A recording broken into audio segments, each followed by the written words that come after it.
Welcome to Next of Kin, the Parents Podcast. I'm your host, Emma. I'm a British expat living in Dubai, UAE, with my partner and baby girl. Join me on my expat motherhood journey. I'll be discussing different topics each week and we'll be joined by some wonderful guests. Now, if you're a mum, you're short on time, so let's jump right in. Welcome back. I'm excited to bring you today's guest, Natalie Robinson, who played a very special role in me launching the brand because she was the photographer on our photo shoot. Natalie has a lot of different business ventures that she can tell us about, but including photography for brands, personal branding photography, teaching photography. She's also further down the line with parenthood. She has 3 children who are 15, 13 and 10 years old, all brought up here in Dubai. I actually don't know where I'm going to start with today's conversation because I want to hear about parenting teens, or do I? I haven't got to the testing twos yet, let alone teens. But interestingly, Natalie is a third culture kid herself who was brought up between America, Singapore and Belgium. And this really interests me because I'm someone who was brought up and had most of my family within an hour's radius of one town in England. In fact, my mum and my stepdad decided to move house to somewhere about 40 minutes up the road in the next county. It lasted all of about 3 years before we moved back, but that literally rocked my world as a teen. So now I do obviously have my worries bringing Bonnie up as a third culture kid here in Dubai away from the UK. And I can't commit and say that we're going to 100% be here for the next 18 years. So I want to hear all about Natalie's own journey and how that's influenced her bringing up her children. I also want to hear about Natalie's career journey because she's actually done the corporate thing as well, and it wasn't always photography. So I want to hear her story about how she found her passion and what have been the keys to monetizing that and turning it into a business. So without further ado, let's jump into it. Natalie, welcome to the podcast. Thank you for joining me. Thank you so much for inviting me to be here. It's really exciting. That's all right. How are you and how's your weekend been? Busy. I've got 3 children, so it's always, I would call it a juggle of making sure they are kept busy, but also that we're doing something as parents, that is interesting to us that we want to do on our weekend, and just kind of making time for us, the 5 of us, to be together as a family. Because I think having kids that are now hitting I've got a teenager and nearly teenager and a 10-year-old. They're all quite keen to do their own things on the weekend, and it's trying to all then just bring all of you back together at some point. So the Sunday night barbecue is now the thing, now that the weather is changing. So that is our central everybody back together again. Yeah, that's a nice idea, actually. We did a Sunday night. We're in downtown. So we walked over to the park by Burj Khalifa and had a picnic there. So lucky to be able to sit here, have Bonnie just run around. I've realised that at that age now where we have to think about Bonnie being able to run about and let off steam, which we've never had to do before because she's just started walking. And we're suddenly like, right, she needs to bring her out. Yeah, tire her out before bedtime. And especially now, like the weather's changed, we get so much, beautiful fresh air and things like that. It's just important for the kids to have that freedom, I think. Yeah. And just having a nice open bit of grass where we can just let her run. Yeah, exactly. So Natalie, tell me, you're a third culture kid yourself. I know that you told me you've lived in America, Belgium, Singapore. Yeah. How did that all come about? Why were you moving about so much? So where my dad used to work in the oil and gas industry. And so, and back then, like when, I think it was kind of back in the time where it was like assignment based. So you went from your home country, you went on assignment for 3 years for a set amount of time. And then with the expectation that you would always return back to your home country. And then there would be another opportunity and you would, you and your family would move elsewhere. So we moved to America in 1985. So I was 5, 6. Yeah, that was the kind of setup back then for, I guess, people working in oil and gas, but also loads of other industries as well, I presume, do that as well. So we moved to America when I was 5. I was there until I was 8. I had a proper American accent. I pledged allegiance to the flag every day. And then we moved back to the UK for a year, and I was at a school, a British school for a year. And then another assignment came up in Belgium. So we moved to Belgium for 3 years.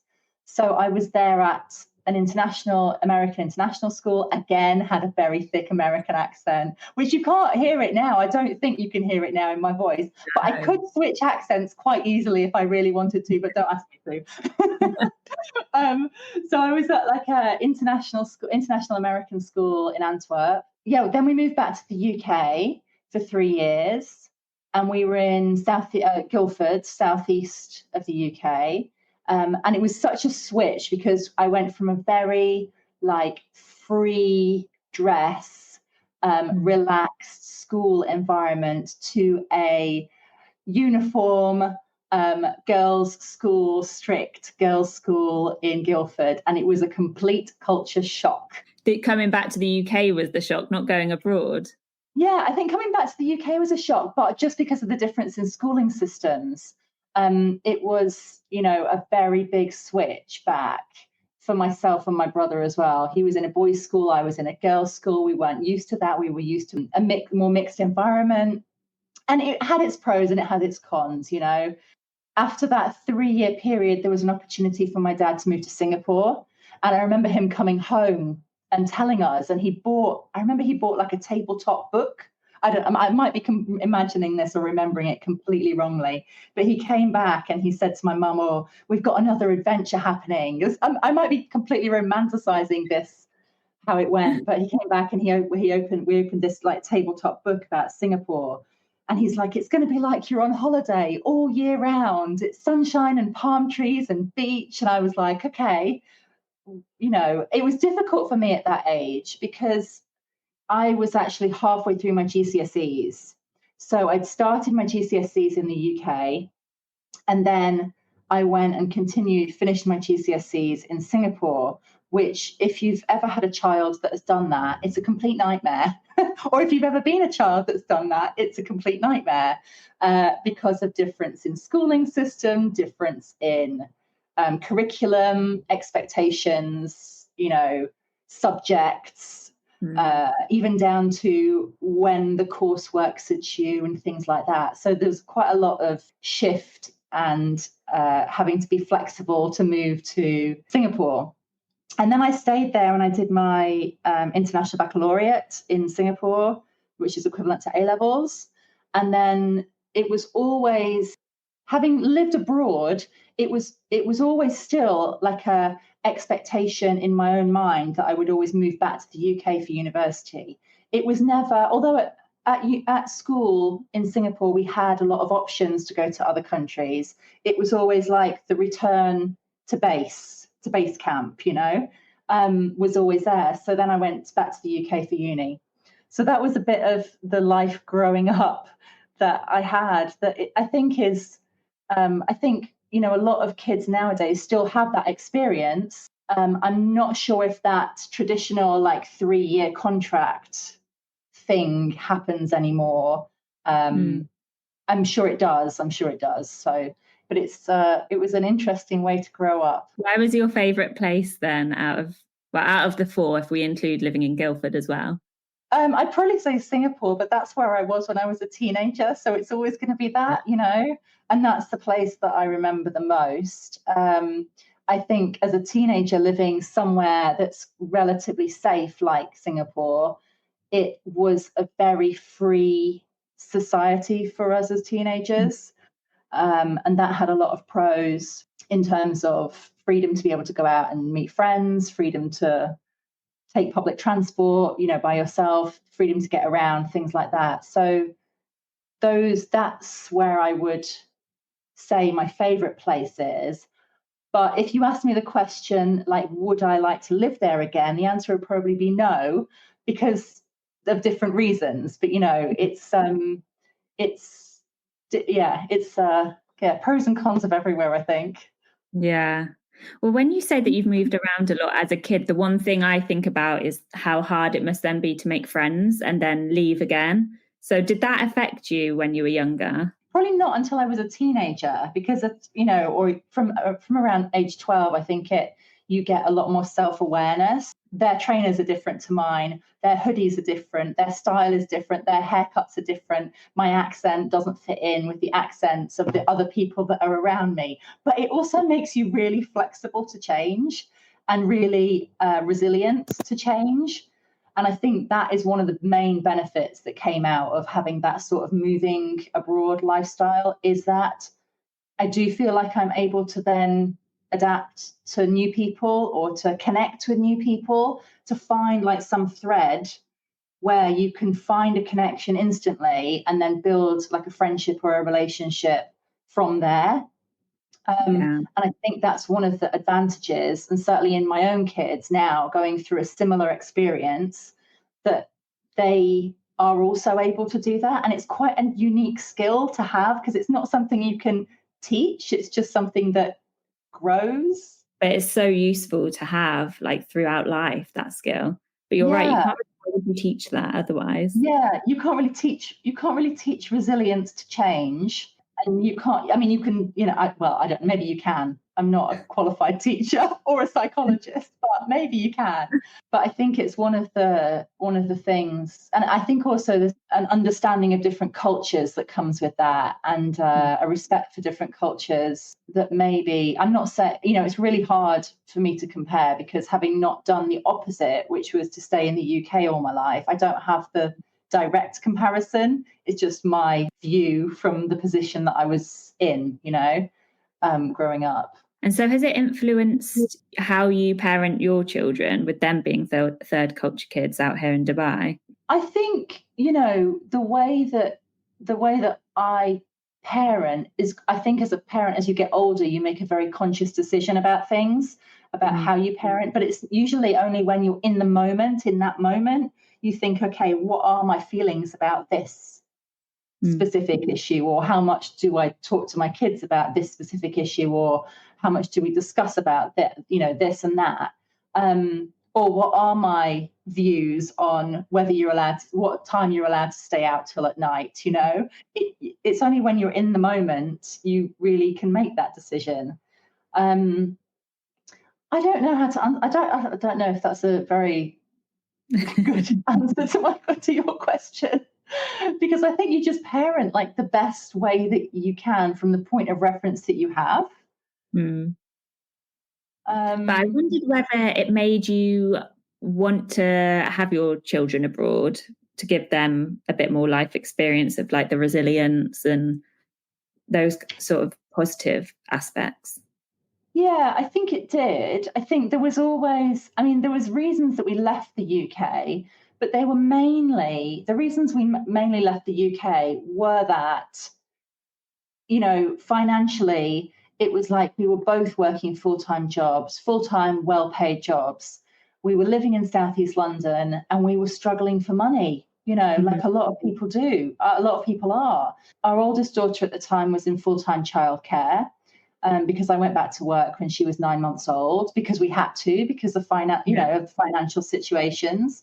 And I was always said to her, there's a way out. We will find a way out of this. There's a different life somewhere abroad. So, and I think because I'd had the experience of living abroad, it was always a possibility that we could make that happen if we wanted to. So it was a very conscious choice to move out of the UK and move somewhere else. It could have been anywhere, to be quite honest with you. It just so happened that my husband got a job in the Middle East. So, and neither of us had been here before, and neither of us visited even before he took the job offer. We just thought well, let's go and see how it works out. And I think you can still do that reasonably easily when your children are little. I think as you get older, it's harder to take that risky decision-making move. Whilst they're little, they're not really going to question you, are they? And you probably have to be very sure when they're older and they're saying, I don't want to do that. And you've got to have sure reasons, and say, instead of saying, well, we're just going to try it. Because the teenagers are going to be like, no. Yeah, exactly. And now, now it's at the stage where certainly my oldest, she's 15, she is desperate to move back to the UK. and desperate to move back to her. I think it's like a sense of identity and a sense of what home looks like to her. And although this is her home, she knows that this is not a forever home, you know?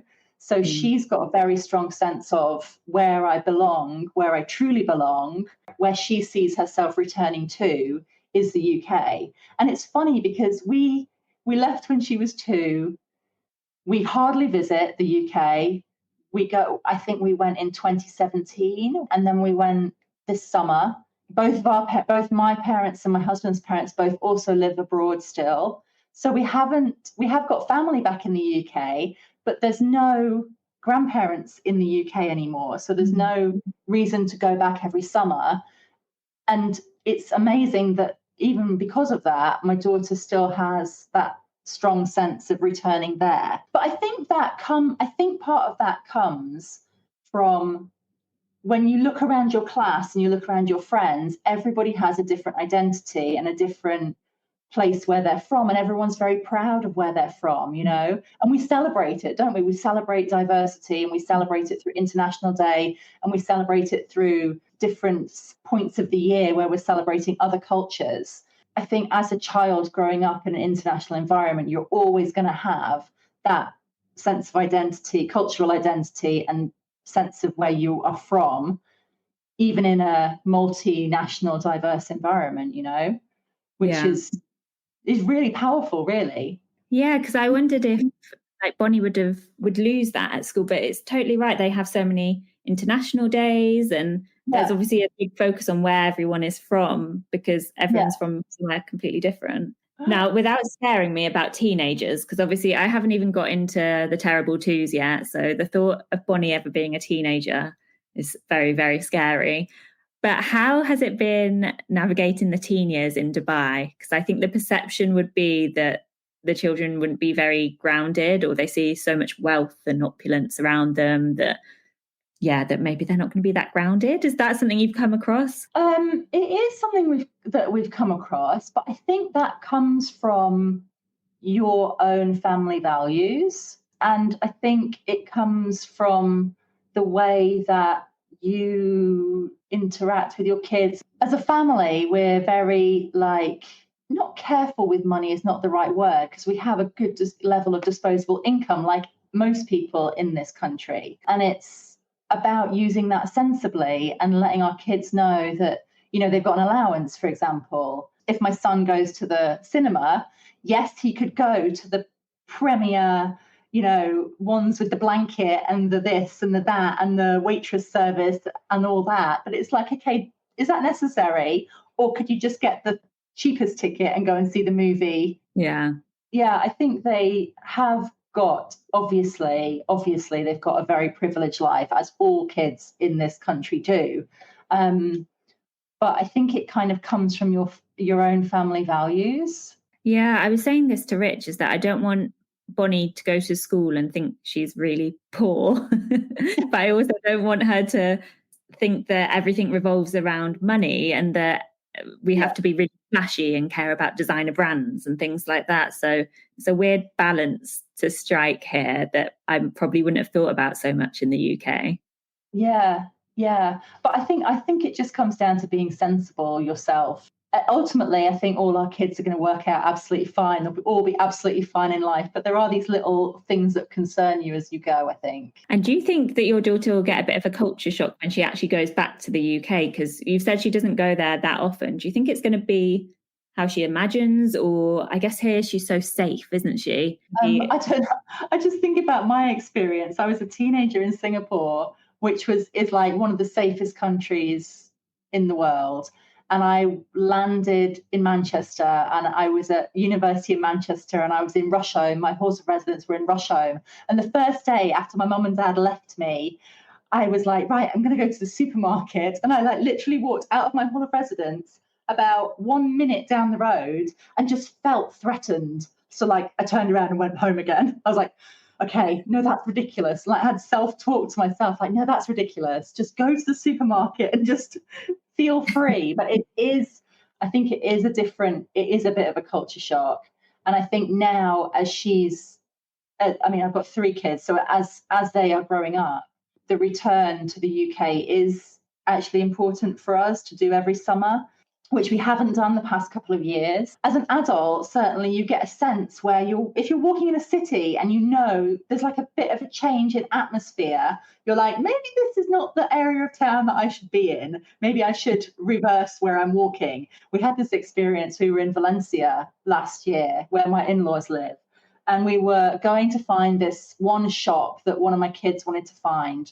And we were walking down the street, and suddenly I was like, the atmosphere changed slightly. And my son was like skipping down the road. And I was like, Max, I think we should just walk quickly to where we need to go, do what we need to do, and turn around and leave. Like it was just a bit of a hostile change of environment, which I think as an adult you pick up on these things, but as kids you definitely do not pick up on these things. So it's about that kind of street awareness.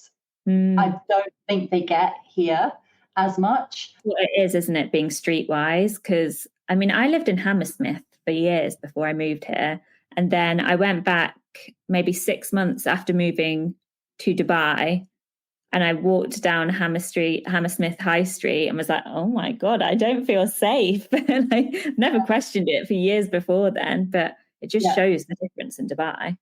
Yeah, exactly. And there's things that I know my kids do, like they just leave their phone sitting on a table. And I remind them, I'm like, if we were in any other country, that would be gone. You know, you can't just leave stuff hanging around. And they're like, yeah, I know that, Mom. I know that. Of course. I thought that the other day when we were at the park, and I just parked the pram with like an expensive pair of sunglasses, a nice handbag, my phone just on the top, and went off, and it wasn't even in sight. You would not do that in the UK. The pram would be nicked, even if you didn't put designer things on top of it. Yeah. It made me laugh. There was a show at school, an end of year performance, and people were saving their seats by putting their phone on the chair and then leaving, going out of the hall and just leaving their phones, like a whole line of phones just sitting on chairs. I was like, okay, this would not happen in any other country. You know, it's so Dubai. Yeah, but I think that's important. It's important to call out like behavior like that to our kids so they know that is so Dubai, you know. And we say that quite a lot, like, oh, only in Dubai would that happen. And it's important that those little things, that they reminded of those little things, I think, so that they do then think differently when they go to a different country. Yeah, teaching them that this isn't normal. This is, it only happens here in Dubai, doesn't it? Yeah. And we've got like, my parents live in Thailand and my husband's parents live in Spain, which obviously are also not 100% safe places to be, you know, all the time. And there's different dangers and different things that happen in those countries as well. So it's something that you can't necessarily worry about. They just have to kind of cross this bridge when they go to uni and return to the UK, and then have to suddenly become very streetwise in the first term. You just have to expect a phone call that they've lost all their money or something. Their phone, their phone's been stolen, their bag's gone. Then they'll learn. Exactly. So let's talk about your career then, because you haven't always had your own businesses and done photography. Mm-hmm. Take me back to the start. What were you doing beforehand, before you moved out? So I used to be in training and development. So I started off working in retail, Topshop, Topman, Miss Selfridge, those kind of young. Done Arcadia then. Did you do Arcadia as well? Yeah, I was head office doing international merchandising, but like entry level out of uni. Oh, amazing. So I was in the head office as well doing training and development. So I was with Topshop, and then I moved to Miss Selfridge. And then, so I was doing training and development, and then graduate recruitment. And then I moved to a law firm, which was completely different, like a completely different switch, different skill set completely.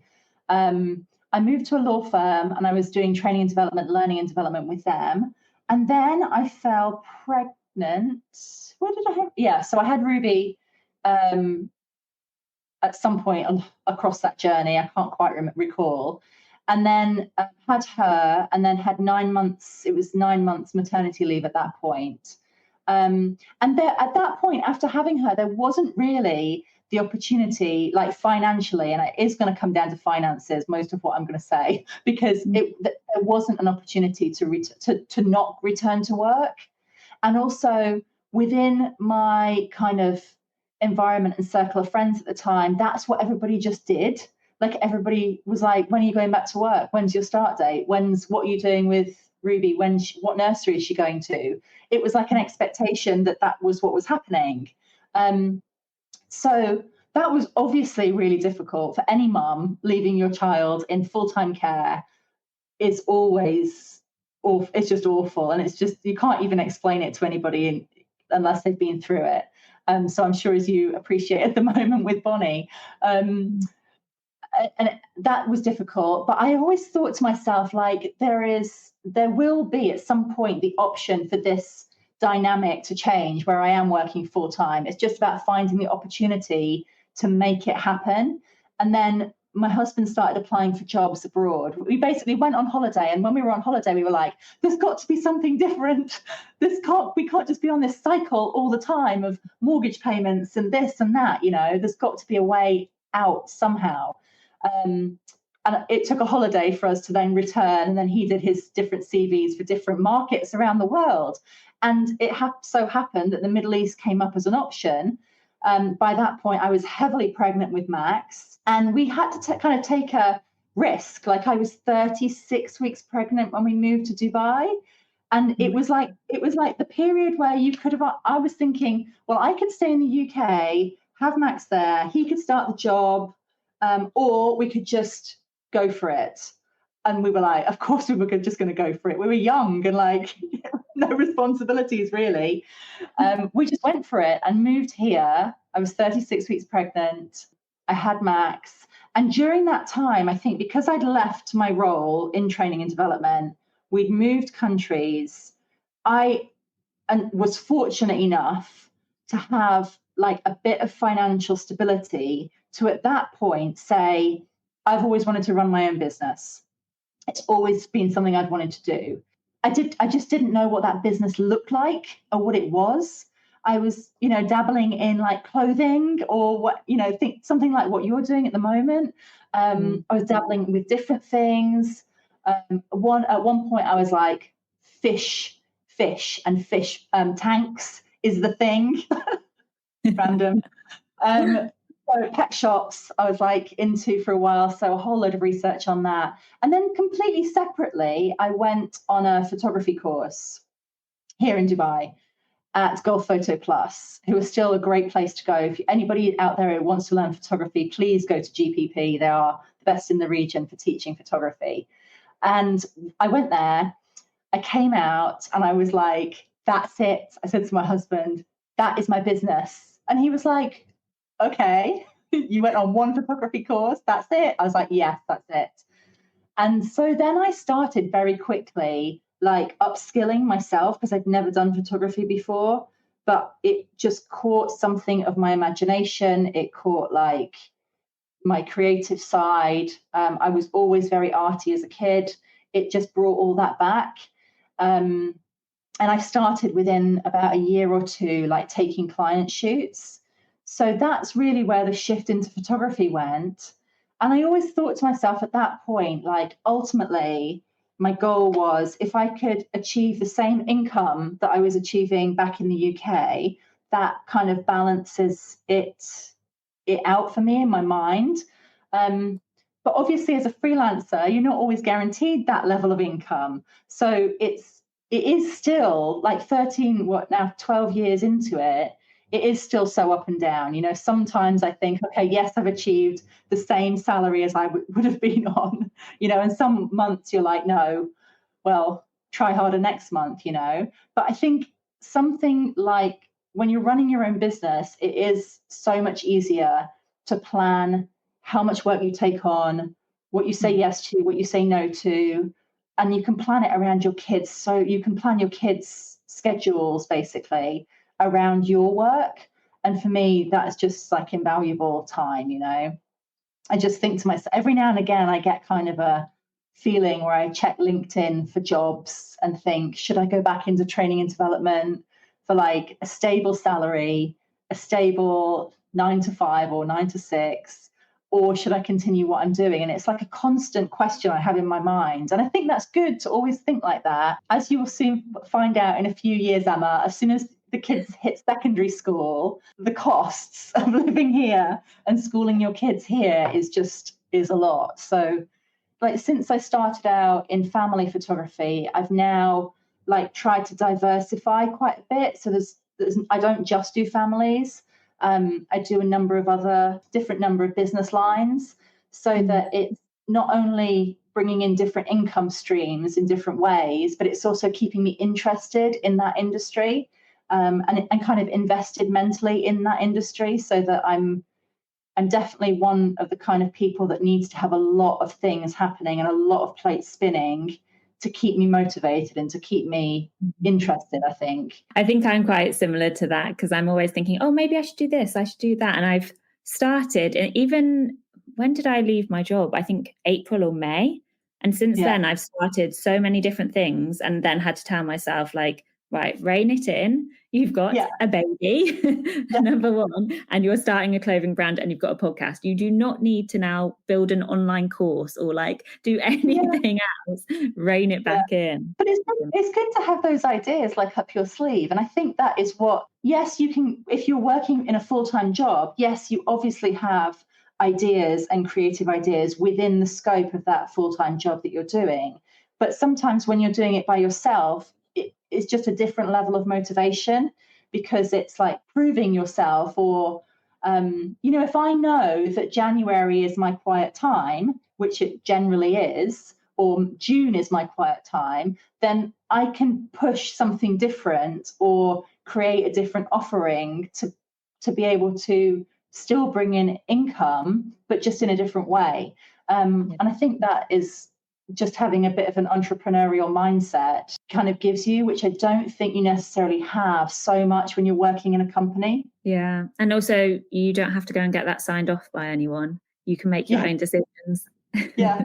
It's like what we were saying earlier, like I love the idea that you started this podcast, and I find it really inspiring that you're doing this alongside your next of kin brand, and that you're not doing this for anything specific. You're doing it as a passion project, and you're kind of leaving it up to the universe as to whether it leads somewhere or not, But in the process, you're meeting new people and you're connecting with so many people, people who you're interviewing, but also the listeners. So I really love it. That's next on my list.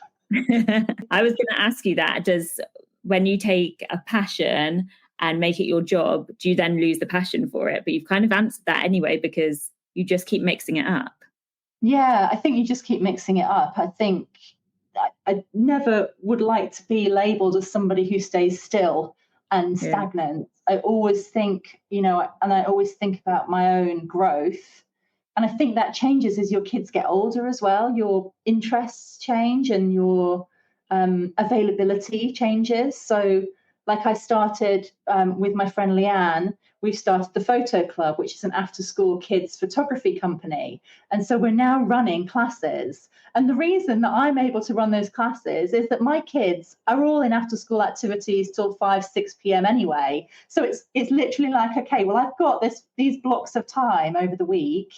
What could I be doing? I mean, it's not just for that reason. The other reason is that like Leanne and I have taught together for years, and we just wanted to put a different angle on it and teach kids instead. And it's so, we love our classes that we teach for kids, because they're so much fun and they're so creative, some of the kids, and what they're coming out with.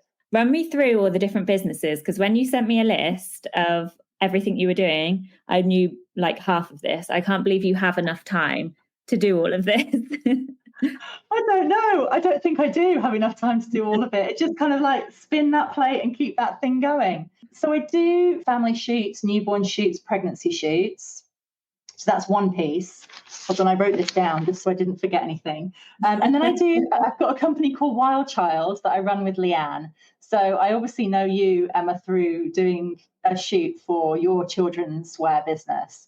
So it's kind of anything to do with kids in terms of commercial shoots. And I lead on photography and Leanne leads on videography.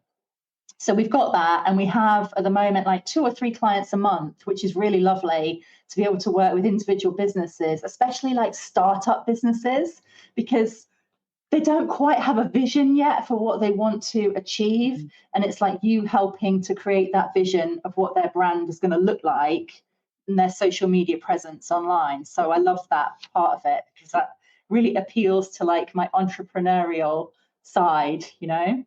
And then I do a lot of lifestyle portraits for female business owners, and I call that Your Brand You, and it's about branding and female entrepreneurs as being the face of our brand. Then I've got the photo club, which I just spoke about, which is after school clubs for children age 8 and up. And we are currently at one school this term, and next term we're expanding to another school, which is exciting. Wait to see where that is. Can't really reveal yet. And then I also have a business called Camera Chameleons, which is with a friend of mine called Bex in the UK. So she's a photographer in the UK, and we are starting a series of photography retreats. So our first one is in end of April next year. So it's busy, but it keeps me interested and challenged, I think is the right word. I love it. There's so many different aspects there. And so that is exactly what you just said. That's how you keep the passion for it. Do just look at it from a different angle. Keep evolving. Exactly. And I think during COVID, it really taught all of us, you know, just to have one stream of business where you're only offering one thing is actually quite constrictive. And during that period, I was like, right, there's got to be like a few different income streams and different ways that you can make money in your business. So that's kind of where it kind of came from. That's a really good point.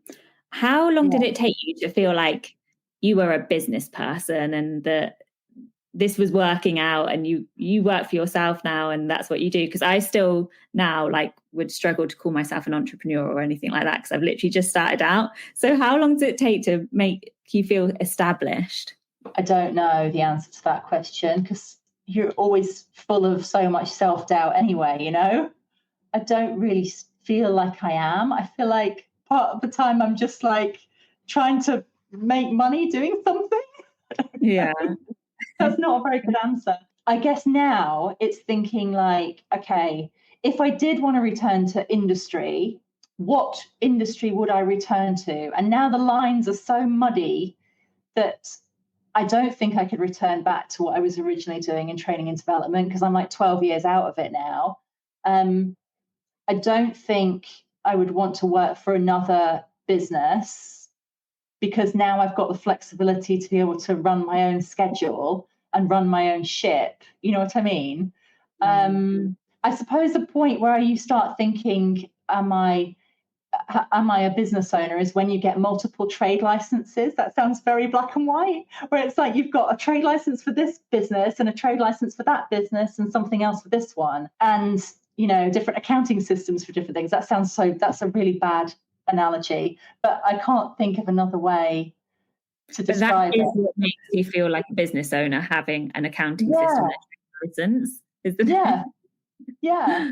Like, I'm sure when you got your trade license, you were like, oh my gosh, this is an amazing day. Let's go and celebrate that I've started a business, you know, because it's like a line in the sand of you putting your energy into something new and your commitment into something new, you know.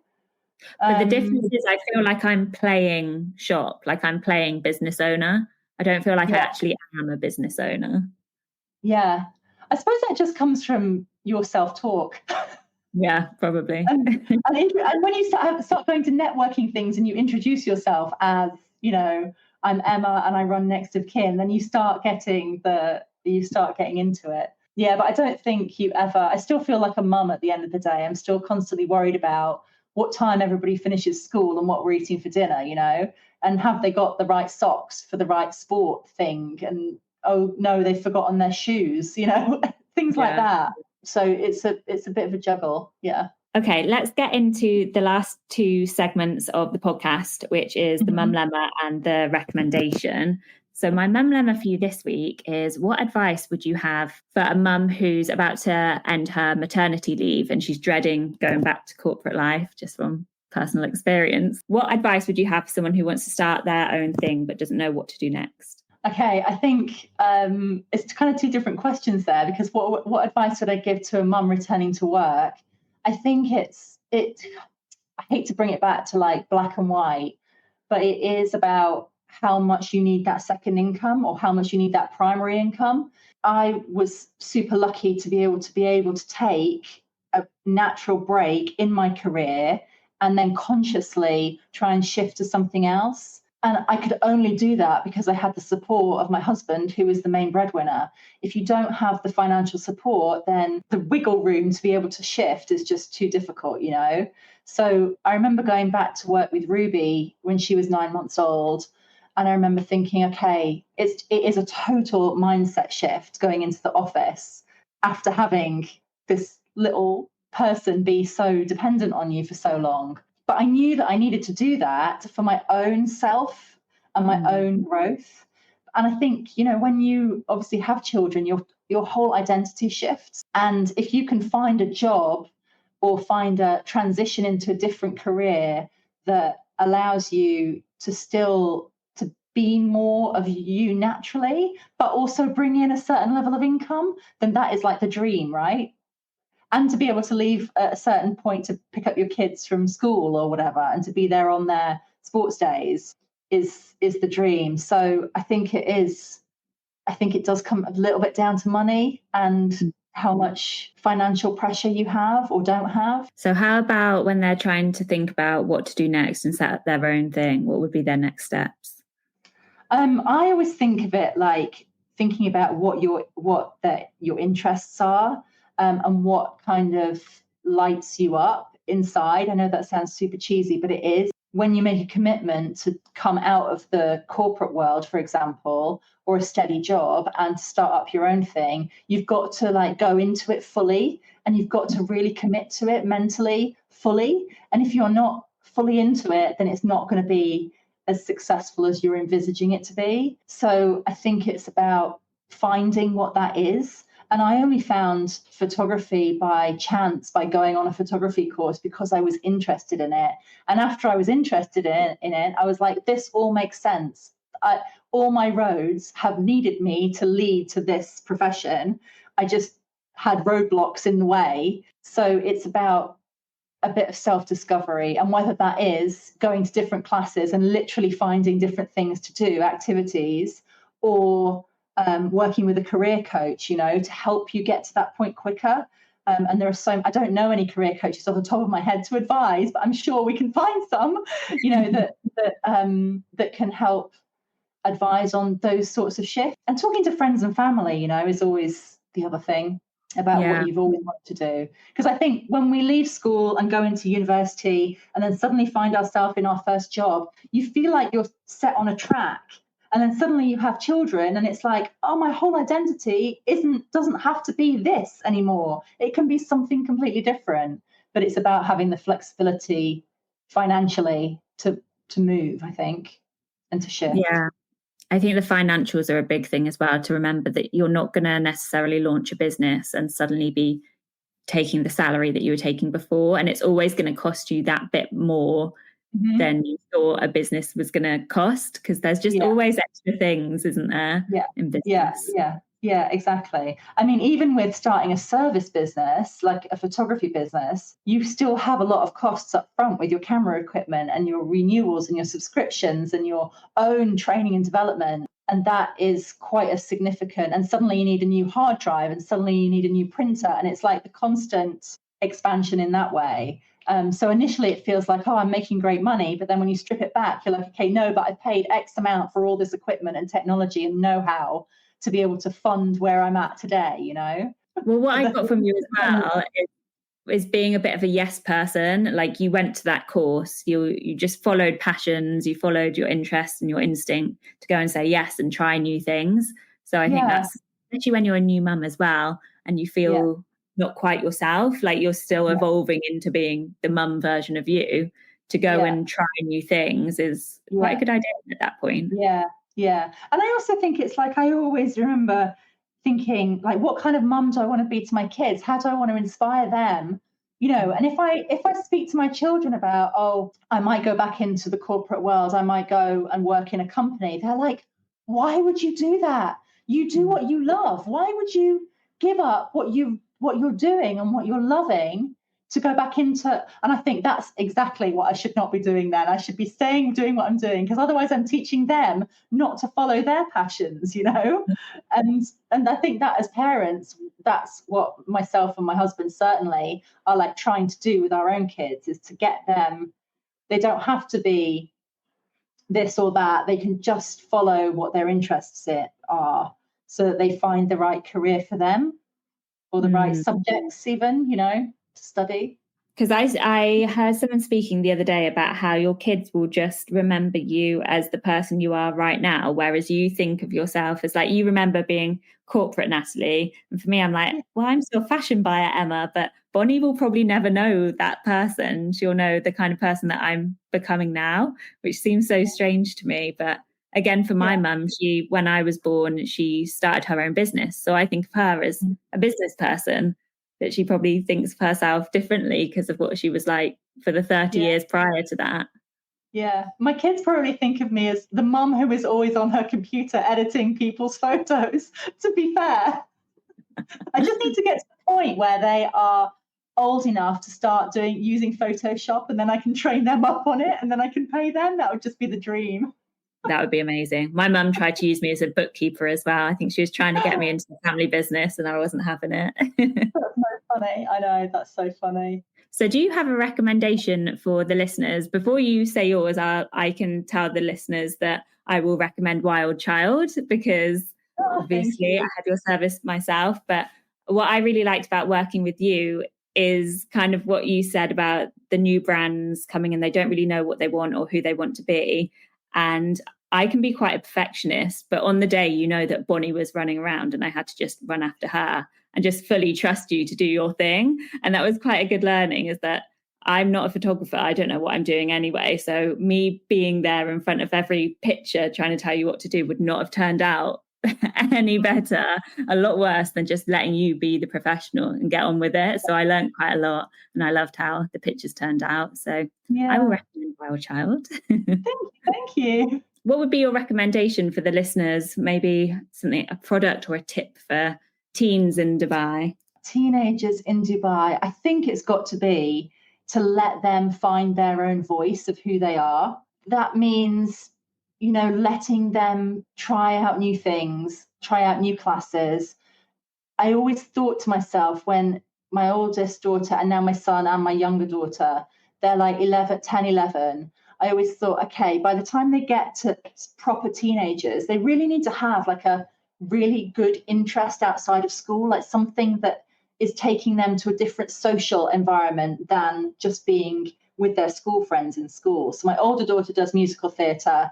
She's super into musical theatre. She's done work experience at the Courtyard. So she's well into that kind of drama aspect. My son is really sporty, can basically play any sport thrown at him, very into football and tennis.